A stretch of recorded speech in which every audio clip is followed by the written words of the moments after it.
Good morning everyone. Welcome to Economic Times daily news analysis and explanation. So आज है 12 जनवरी and it's Wednesday. Cover करेंगे Economic Times को। इसके अलावा अगर आपको ये पीडीएफ चाहिए इकोनॉमिक टाइम्स न्यूज़पेपर की, इसके अलावा द हिंदू, बिजनेस स्टैंडर्ड, ये 3 पीडीएफ्स मैं शेयर कर देता हूँ टेलीग्राम ग्रुप के ऊपर, तो उसको आप चाहे तो ज्वाइन कर सकते हैं। उसके अंदर अगर आपको आज की पीडीएफ चाहिए तो क्योंकि वो शेयर हो चुके हैं ऑलरेडी, तो आप उसके लिए पिंड मैसेज में जाके उसको चेक कर सकते हैं। और ये नोट्स जिससे हम पूरी वीडियो कवर करते हैं ये भी आपको उसके अंदर ही मिल जाते हैं। अब स्टार्ट करते हैं फर्स्ट न्यूज़ से। V I Tata Tele. सबसे पहले इसके अंदर दो कंपनी की बात की गई है। वी आई मतलब Vodafone Idea and Tata Tele मतलब टाटा टेली सर्विसेज। ये भी टाटा की टेलीकॉम के अंदर ही कंपनी है।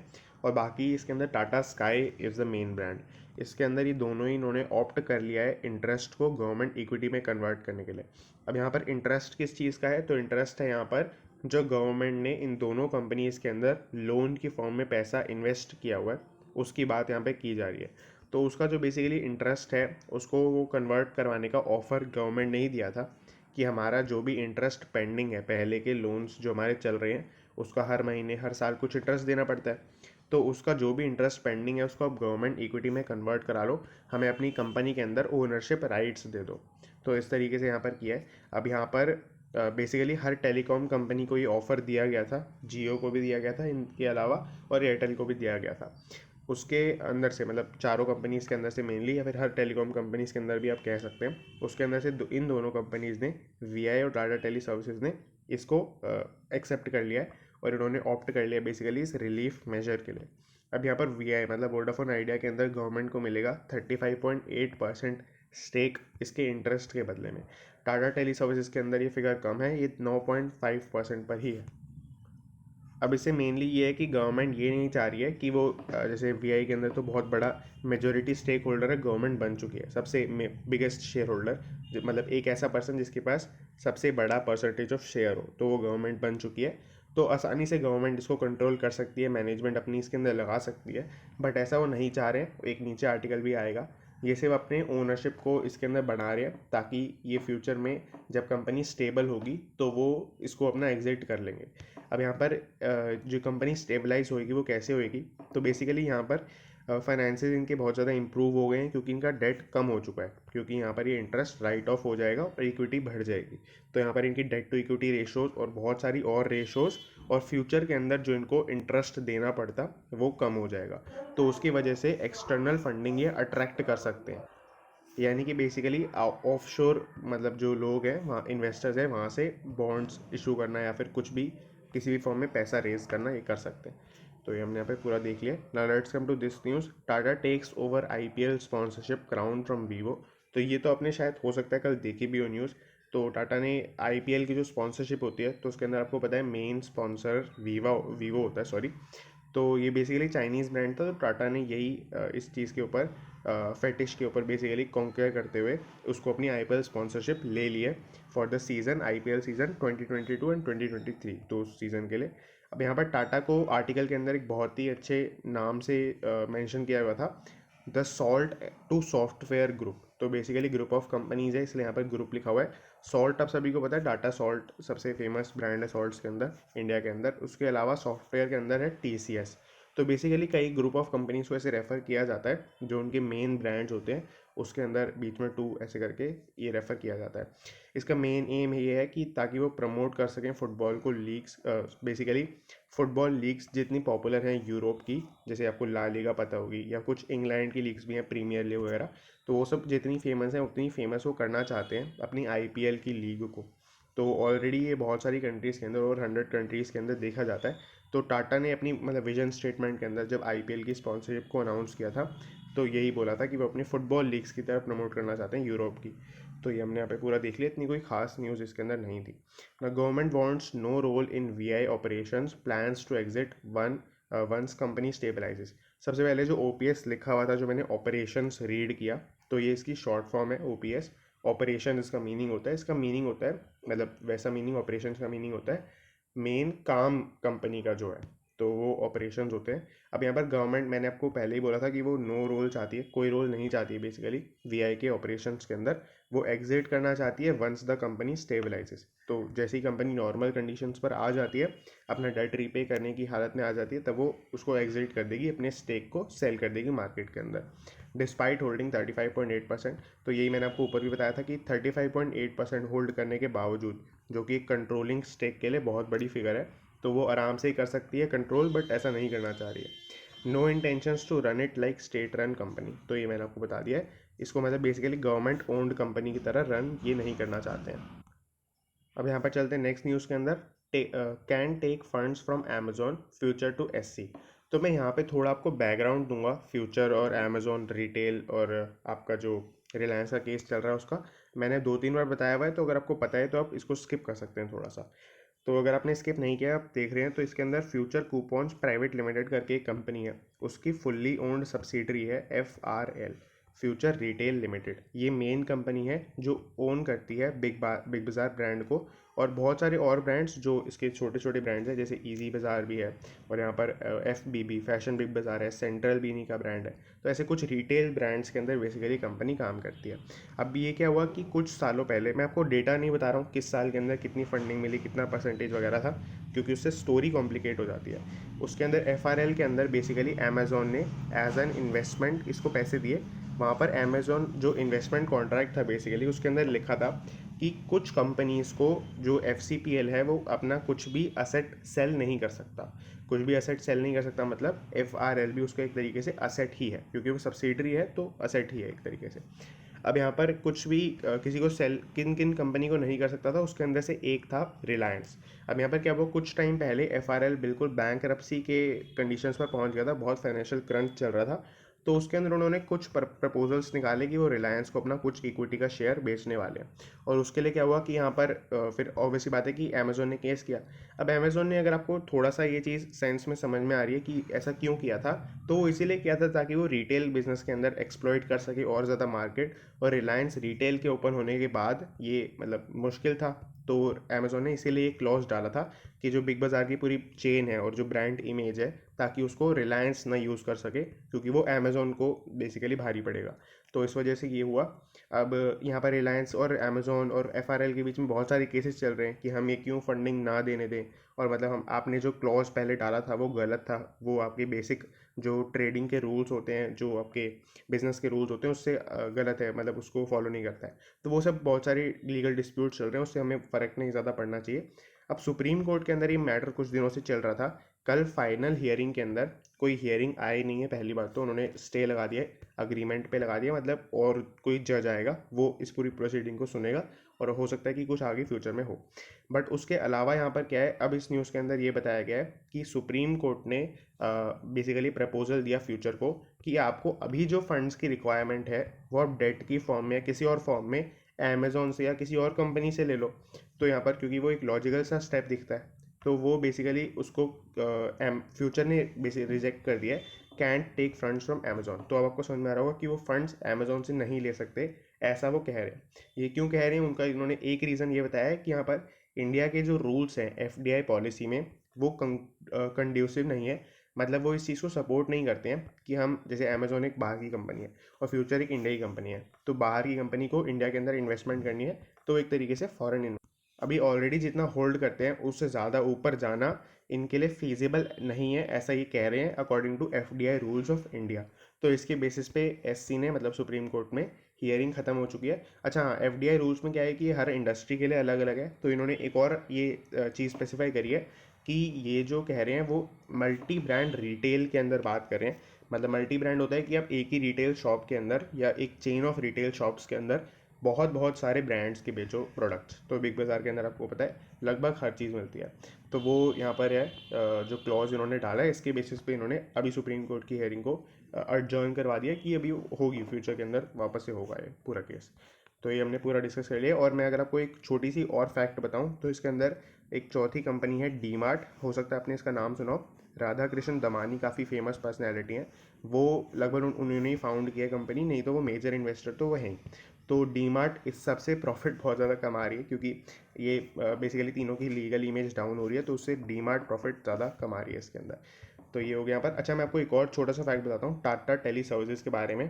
तो टाटा टेली सर्विसेज का शेयर पिछले एक साल में 2000% से भी ज़्यादा से ग्रो किया है। पिछले साल अगर आप बेसिकली जैन वैन के आसपास ही देखेंगे तो 11 रुपीज़ के आसपास चला गया था, और अभी के टाइम पर 275 रुपीज़ के आसपास चल रहा है। तो ये हो गया। और जब ये न्यूज़ आई थी 9.5% ओनरशिप जब गवर्नमेंट को दे दी, तब भी लगभग 9% कल बढ़ गया है मार्केट, मतलब टाटा टेली सर्विस का शेयर।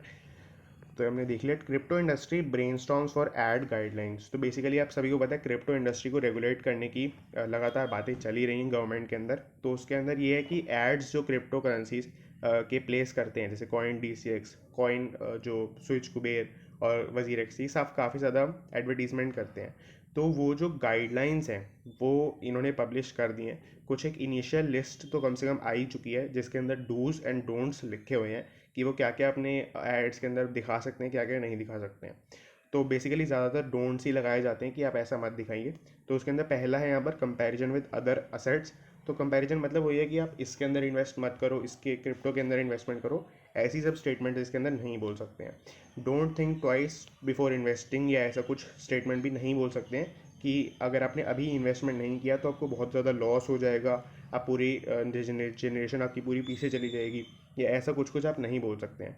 अब इसको एज अ करेंसी पोर्ट्रे नहीं करा सकते हैं, ये एज अ करेंसी नहीं हम अभी तक लेके चले। मतलब आप ऐसे नहीं दिखा सकते हैं कि कोई पर्सन है वो क्रिप्टो करेंसी लेके किसी दुकान पर जा रहा है और वो उससे खरीद रहा है कुछ सामान, ऐसा ऐसा कुछ नहीं दिखा सकते हैं। एग्जैजरेट करके रिटर्न्स नहीं दिखा सकते हैं, या फिर पास्ट के बहुत बहुत ज़्यादा, जैसे जो कभी कभी स्पेशल रिटर्न्स हो जाते हैं, जैसे आपने डोज कॉइन के केस में देखा होगा। डोज कॉइन एक टाइम पर मतलब 1000% ये इतना इतना क्रॉस कर रहा था एक एक दिन में। तो वो सब रिटर्न्स दिखाकर आप नहीं सेल कर सकते हैं। चाहे आप क्रिप्टो में इन्वेस्ट करना बेचना रहे हो, आप सिर्फ ये बोल रहे हो अपनी एडवर्टीजमेंट के अंदर कि हमारे प्लेटफॉर्म के ऊपर साइन अप कर लो, बट फिर भी आप ये चीज़ें नहीं बोल सकते हैं उसके अंदर। डूज के अंदर ये है कि आपको एक डिस्क्लेमर रीड करना पड़ेगा, और सेकंड पॉइंट के अंदर भी वो मैंने डिस्क्लेमर ही लिखा है, जैसे जो म्यूचुअल फंड्स के अंदर होता है वैसे ही यहाँ पर mutual funds are subject to market risk वाला ये यहाँ पर cryptos are subject to market risk, take financial advice. Read all scheme related वाला सब नहीं है यहाँ पर, टेक फाइनेंशियल एडवाइस इसके अंदर यहाँ पर लिखा हुआ है। तो ये हमने पूरा कवर कर लिया, इसके अंदर एज सच कोई ज़्यादा न्यूज़ नहीं। तो ये हमने डिस्कस कर लिया पूरा। नेक्स्ट न्यूज़ पे चलते हैं। Government stake in VI to be credit positive for investors analyst. तो यहाँ पर वही है कि कुछ एनालिस्ट्स और एक्सपर्ट्स यहाँ पर कह रहे हैं कि जो गवर्नमेंट ने VI के अंदर अपना स्टेक के अंदर होल्डिंग करी है 35% लगभग, तो वो क्रेडिट पॉजिटिव है। मतलब इसमें क्या है कि गवर्नमेंट के स्टेक लेने के बाद VI क्रेडिट पॉजिटिव में आ गए। क्रेडिट पॉजिटिव एक बहुत ही टेक्निकल टर्म होती है वैसे तो, बट मैं आपको थोड़ा सा यहाँ पे इजीली एक्सप्लेन करता हूँ। ये एक इसका एसेंस ये निकल के आता है कि अगर कोई कंपनी क्रेडिट पॉजिटिव है इन्वेस्टर्स के लिए, तो इन्वेस्टर्स का वहाँ पे डेट देना यानी कि लोन देना वो बेनिफिशियल होता है इक्विटी होल्डर्स के लिए। तो उसमें क्या होता है कि जैसे आपका जो प्रॉफिट होता है, नेट प्रॉफिट होता है, मतलब नेट प्रॉफिट से पहले हम नॉर्मल प्रॉफिट लेके चलते हैं, हम सिर्फ प्रॉफिट लिख लेते हैं यहाँ पर। अब उसमें क्या होता है कि उसमें सबसे पहले आपका इंटरेस्ट कटता है, फिर उसके बाद जो आपका एक यहाँ पे एक्स फिगर मान लेते हैं बचती है, इसको वैसे PBT बोलते हैं, प्रॉफिट बिफोर टैक्स अगर मैं टेक्निकल टर्म यूज़ करूँ। उसके बाद क्या होता है, उसके बाद टैक्स कटता है, उसके बाद आपका PAT निकलता है यानी प्रॉफिट आफ्टर टैक्स।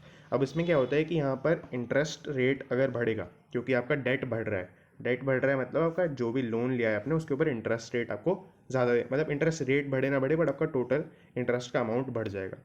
तो इसके अंदर इंटरेस्ट बढ़ जाता है, उससे क्या बेनिफिट होता है इक्विटी होल्डर्स को कि यहाँ पर उसी इंटरेस्ट रेट के ऊपर, जैसे फॉर एग्जांपल मैं आपको एग्जांपल लेके ही पूरा बताता हूँ। तो मैंने यहाँ पे एग्जांपल पूरा बना लिया है। इसके अंदर जैसे आप देख सकते हैं इंटरेस्ट रेट पर यहाँ पे मैंने लगाया 1000 रुपीज़ फॉर एग्जांपल कंपनी को इंटरेस्ट देना है। उसके बाद PBT निकलता है 9000 रुपीज़। टैक्स रेट 30% होता है जनरली कंपनीज के लिए, रियल वर्ल्ड के अंदर भी। तो मैंने एग्जाम्पल के अंदर भी वही लिया, तो यहाँ पर 2700 के आसपास आपका टैक्स आ गया और 6300 यहाँ पर बच गए। बट आप यहाँ पे देखेंगे कि यहाँ पर 300 रुपीज़ जो इस इनकम के ऊपर टैक्स लगना था वो सेव हो गया। तो इंटरेस्ट रेट ये टैक्स को बचा लेता है, और इसके लिए प्रॉफिट आफ्टर टैक्स जो इक्विटी वालों में बढ़ता है, ये प्रॉफिट आफ्टर टैक्स इक्विटी में बढ़ता है आगे जाके जो ओनर्स होते हैं, या फिर रिटेन भी कर सकती है कंपनी, कंपनी के पास चॉइस होती है। तो वो बेसिकली ये इस चीज़ को सेव कर लेता है एक कुछ प्रपोर्शन से। तो ये क्रेडिट पॉजिटिव होना बोलते हैं। एक पॉइंट ऐसा आता है जब आप अगर डेट और बढ़ाते हैं तो ये चीज़ आपको बैकफायर करती है, आपका उल्टा हो जाता है। मतलब अगर आप इंटरेस्ट ज़्यादा बढ़ाते हैं तो आपका एक डेट इक्विटी का जो मिक्स है वो बिगड़ जाता है। ये काफ़ी टेक्निकल टर्म है, बट यहाँ पे आपको बेसिक समझ में आ गया होगा कि क्रेडिट पॉजिटिव का मीनिंग क्या होता है। यहाँ पर इसको फाइनेंशियल फेवरेबल लेवरेज भी बोलते हैं। Now we can attract investment in debt from offshore investors. तो वही मैंने आपको बताया था कि क्रेडिट पॉजिटिव होने की वजह से यहाँ पर वो इन्वेस्टमेंट को अट्रैक्ट कर सकते हैं ऑफशोर इन्वेस्टर्स से। ऑफशोर इन्वेस्टर्स मतलब बेसिक बात है कि फॉरेन के जो इन्वेस्टर्स हैं उसके अंदर, यूएस वगैरह से, चाइना वगैरह, इस सब से। It saved we total 80,200 crore cash flows till financial year 2025। तो यहाँ पर 2026 आप बोल सकते हैं उसके अंदर मेनली। तो उसके अंदर आपका जो वी है उसको 80,200 करोड़ रुपीज़ के कैश फ्लोज बच चुके हैं जो उसको पेमेंट करनी होती है आगे। खैर उसके अलावा आगे चलते हैं। Widening bank market rate divide में नज द एमपीसी। अब यहाँ पर ये थोड़ी सी अगेन कॉम्प्लेक्स न्यूज़ है, इसको मैं बहुत ब्रेक डाउन करके आपको समझाने वाला हूँ। तो इसके अंदर जैसे क्या होता है कि आप अगर मैं फॉर एग्जांपल आपकी कंपनी के अंदर इन्वेस्टमेंट करनी है, तो एक हो सकता है तरीका मैं आपको डेट की फॉर्म में पैसा दूँ, एक हो सकता है आपको मैं इक्विटी की फॉर्म में पैसा दूँ।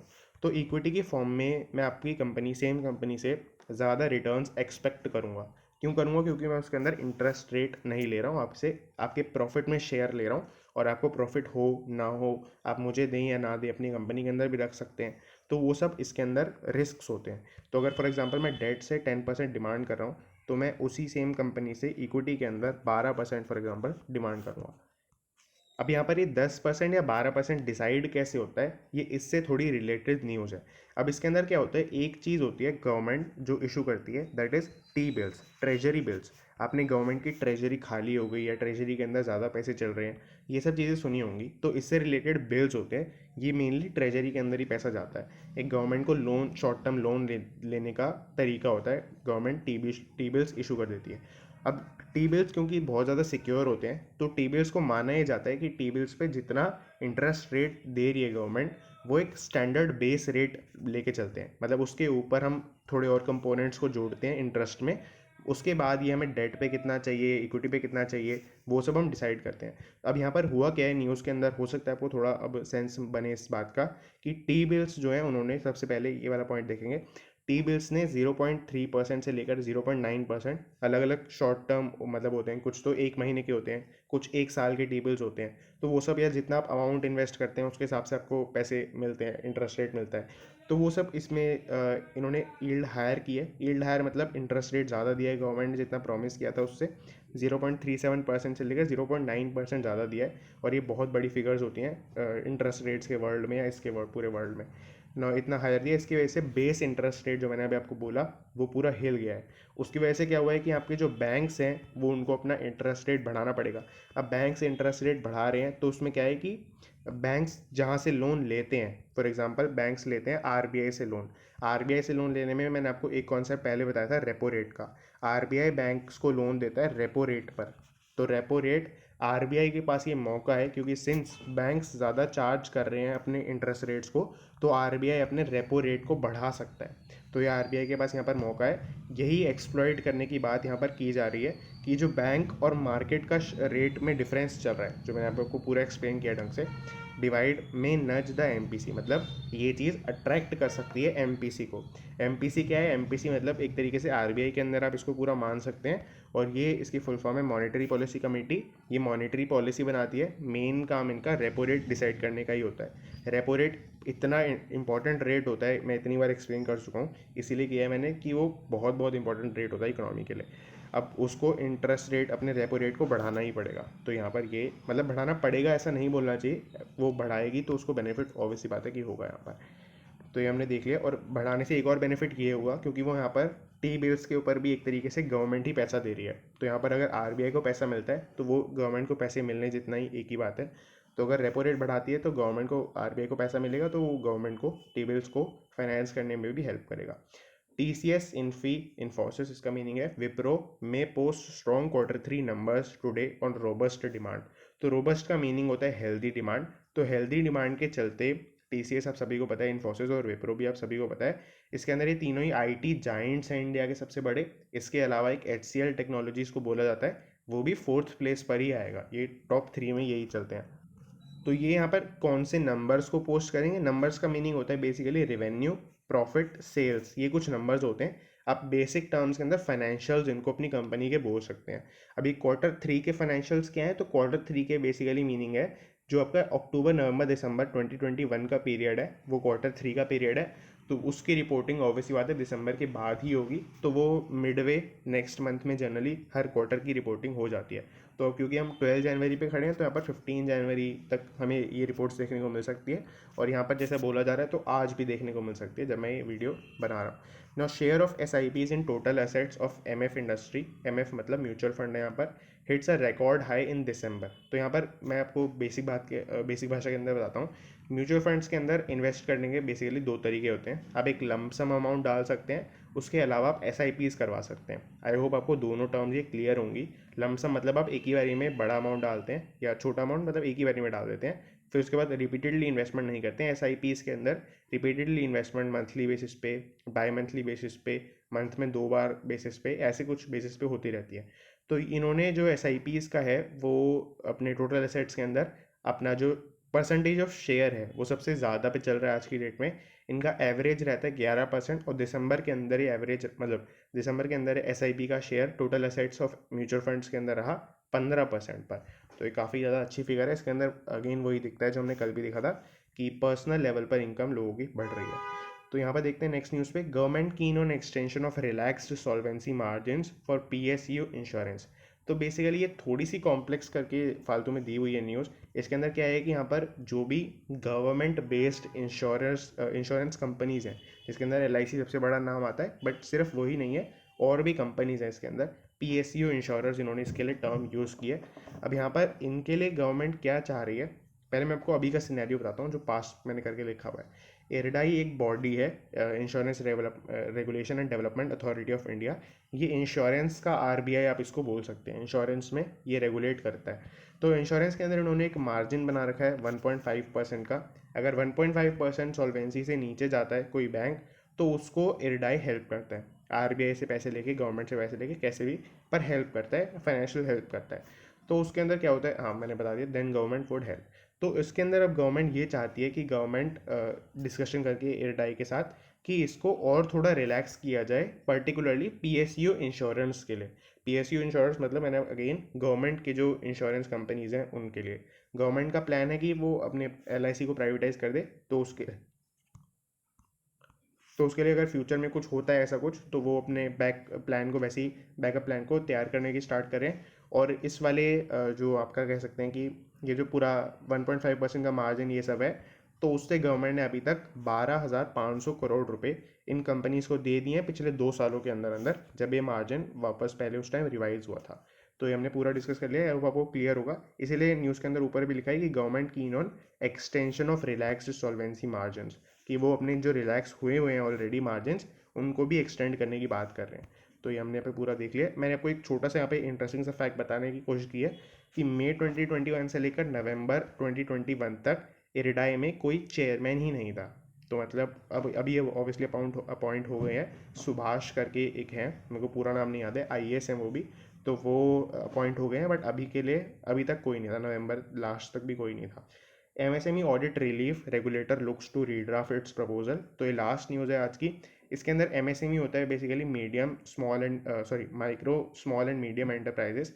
ये बेसिकली स्मॉल कंपनीज को रेफर कर रहे होते हैं। एक मार्केट कैप गवर्नमेंट ने डिसाइड किया है, और गवर्नमेंट ऐसी कंपनीज को बहुत बहुत हेल्प करती है।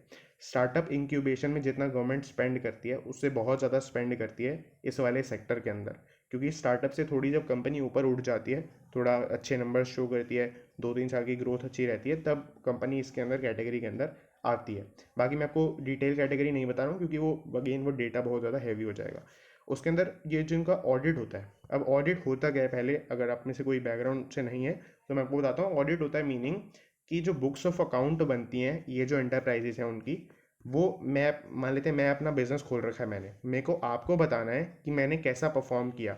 तो ये ऑब्वियस सी बात है कि मैं अपने नंबर्स को, जितना मैंने प्रॉफिट किया, जितना मैंने सेल्स किया, उसको थोड़ा बहुत बढ़ा के या फिर बहुत ज़्यादा चेंज करके ज़रूर बता रहा हूँ। तो वो कौन चेक करेगा? तो गवर्नमेंट को एक ऑडिट फैसिलिटी प्रोवाइड करनी होती है इनको, या कंपनीज खुद भी अपॉइंट करती हैं इनको ऑडिट फैसिलिटीज़ को, कि वो अपना हमारे जो स्टेटमेंट ऑफ फाइनेंशियल अकाउंट्स हैं उनको ऑडिट कर दें, उनको ये बता दें कि हाँ ये ठीक है। उन्होंने वो बेसिकली सोर्स डॉक्यूमेंट से वेरीफाई करना होता है, तो वो ये बता देती हैं, और वो उनका अगर वो झूठ बोलती हैं तो उनका लाइसेंस इस चीज़ का खारिज हो जाता है। तो इसका लाइसेंस बेसिकली होता है सीए बनना, चार्टर्ड अकाउंटेंट बनना। अब इसके अंदर एमएसएमई का ऑडिट रिलीफ है। इसके अंदर बोला ये जा रहा है कि यहाँ पर जो रेगुलेटर है, रेगुलेटर मतलब नेशनल फाइनेंशियल रिपोर्टिंग अथॉरिटी, वो ये looks to redraft its proposal. तो पहले देखते हैं कि इनका प्रपोजल था क्या। पहले इनका ये प्रपोजल था कि एग्जेम्प्ट कर देंगे स्मॉल फर्म्स, मतलब एमएसएमई के अंदर ये एग्जेम्प्ट कर देंगे सभी को मैंडेटरी स्टैट्यूटरी ऑडिट को। सो स्टैट्यूटरी ऑडिट एक ऑडिट की ही ब्रांच है। मैं इसके डिटेल में नहीं जा रहा हूँ, अगेन काफ़ी ज़्यादा वो डिटेल्ड हो जाएगा, बट ऑडिट बेसिकली आप कह सकते हैं कि ऑडिट करना इनके लिए ज़रूरी नहीं रहेगा। तो ये यहाँ पर पूरे के अंदर बोला हुआ है। अब यहाँ पर इन टॉक्स विद आईसीआई, तो इसी के लिए ये आईसीआई से बात करें। अब आईसीआई आपको ना पता हो ऐसा हो नहीं सकता, ये institute of chartered accountant of India है। ये बेसिकली सीए की जो पूरा काम है वो यही देखते हैं, सीए का जो पूरा एजुकेशनल कोर्स है, सीए के बाद क्या काम कर रहा है कोई सीए, उसका लाइसेंस इशू करना, उसका रिपोर्टिंग ऑडिटिंग का वो लाइसेंस होता है वो इशू करना, वो सब करना यही करते हैं। तो सिंस ये चीज़ बहुत ज़्यादा सीए से रिलेटेड है, क्योंकि ऑडिट यहाँ पर आ गया है, तो इसीलिए आईसीआई से भी कंसल्ट करके ही इस डिसीजन को फाइनलाइज करेंगे। तो ये हमने यहाँ पर पूरा देख लिया। अगर आपको कोई भी किसी न्यूज़ में डाउट हो तो आप कमेंट कर सकते हैं। और that's it and thanks for watching.